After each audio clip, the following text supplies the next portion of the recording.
बिस्मिल्लाहिर्रहमानिर्रहीम।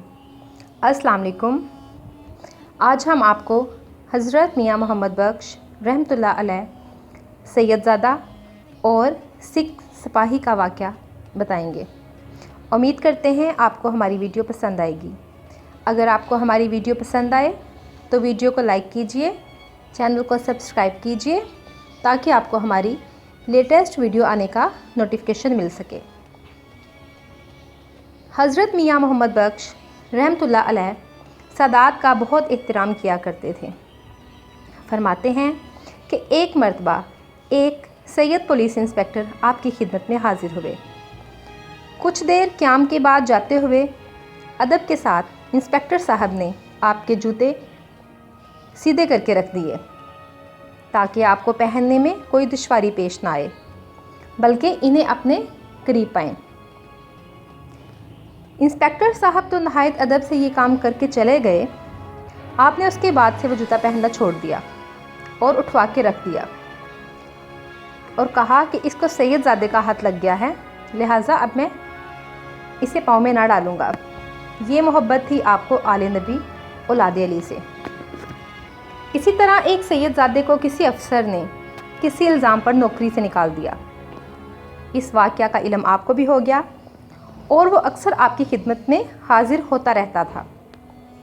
इस वाक़ये के बाद वो अफसर जब आपसे मुलाकात के लिए हाज़िर हुआ तो आपने सख्त नाराज़गी का इजहार फरमाया।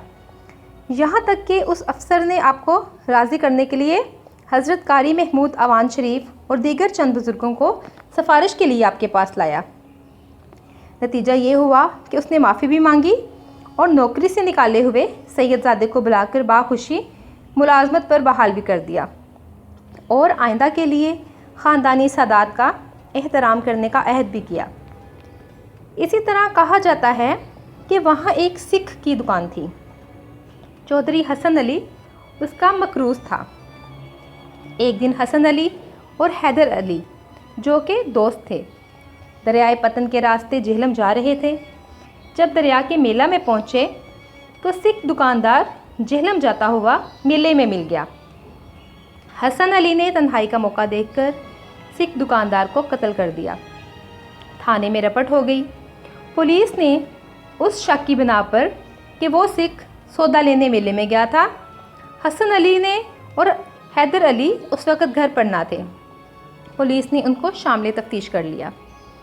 1 माह गुजर गया था और किसी नतीजा पर ना पहुँचे, जिसकी वजह से तफ्तीशी अफसर थानेदार अपनी नाकामी की वजह से शर्मिंदगी महसूस कर रहा था कि एक दिन अचानक हसन अली ने किसी वजह से घर में झगड़ा खड़ा कर दिया और अपनी बीवी को थप्पड़ मारा, जिस पर बीवी ने शोर मचा दिया और उसने लोगों से कहा कि कुछ रोज़ कबल इसने सिख को भी मारा था और अब ये मुझे भी मारना चाहता है।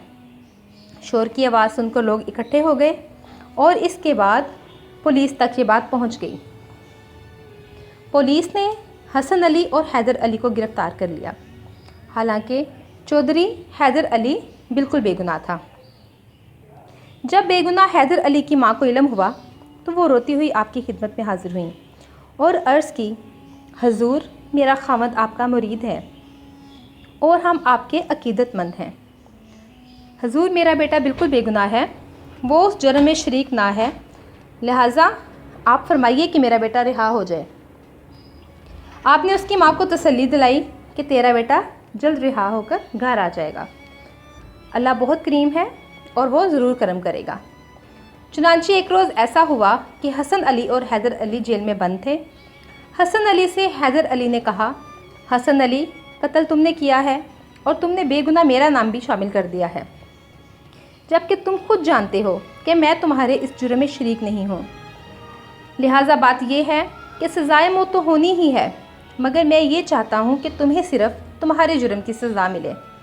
ऐसा ना हो कि अदालत में तुम्हारा शरीक समझकर मुझे भी सज़ाए मौत या फांसी दे दें। तुम पर 2 कत्ल का जुर्म अल्लाह के सामने बन जाएगा। एक कत्ल तुमने सिख का किया है और दूसरा कत्ल तुम्हारे मुसलमान भाई का तुम पर पड़ जाएगा। इसलिए सुबह को जब अदालत में पेश हो तो तुम साफ कह दो कि कत्ल मैंने किया है, लिहाजा हैदर अली को रिहा कर दिया जाए। हैदर अली की इन बातों का हसन अली पर गहरा असर हुआ और उसने अदालत में पेश होकर कह दिया कि सिख का कत्ल मैंने किया है और हैदर अली बेकसूर है। अदालत ने इसकी बात सुनकर हैदर अली को रिहा कर दिया। इस तरह आपकी दुआ से हैदर अली रिहा होकर घर वापस आ गया। बयान किया जाता है कि आपके मरीद ख़ास मलक मोहम्मद जुल्मी तहरीर फरमाते हैं कि मैंने आपके हुक्म से आपकी 2 किताबें तोहफ़ा रसोइयाँ, तोहफ़ा मीरा तबा पढ़ने की गर्ज से लाहौर गया और उस दौरान पंडित के घर ठहरा। वहाँ उनका बेटा मेरा दोस्त था कि दोनों गैर मज़हब होने के बावजूद आपके मरीद थे और कई मरतबा आपकी खिदमत में हाज़िरी दे चुके थे। फरमाते हैं मुझे अपने काम के सिलसिले में 4 महीना रुकना पड़ गया। इस दौरान एक पंडित जी मेरे लिए मिठाई लाए, मगर मिठाई में भंग मिली हुई थी जिसका मुझे इल्म ना था। मैंने वो मिठाई लेकर खाई और कुछ ही देर बाद मेरी हालत ख़राब हो गई, जिसका पंडित जी को काफ़ी फ़िक्र लाहक हुई और वो मुझे इलाज के लिए हस्पताल ले गए। खुदा के फजल करम से चंद रोज़ बाद मैं ठीक हो गया। एक दिन आपका ख़त पंडित के घर पहुंचा, जिसमें मेरी बीमारी का तफसीलन ज़िक्र था कि किस तरह से मुझे भंग वाली मिठाई खिलाई गई। मैं ये ख़त पढ़कर हैरान भी हुआ, परेशान भी और साथ में खुश भी हुआ कि मेरे मुर्शिद को मेरे हालात की तमाम खबर और इल्म घर बैठे ही हो गई है। मैंने वो ख़त पंडित जी और इस कहलो इजाल को दिखाया तो वह सब लोग आपकी इस करामत से बहुत मुतासिर हुए और उन्होंने मुझसे माफ़ी भी मांगी और अपनी इस गलती का हज़रत मियाँ मोहम्मद बख्श रहमतुल्लाह अलैह को ख़त लिखकर बताना भी चाहा और नदामत का इजहार भी किया। अगर आपको हमारी ये वीडियो पसंद आए तो वीडियो को लाइक कीजिए और फ्रेंड्स में शेयर कीजिए।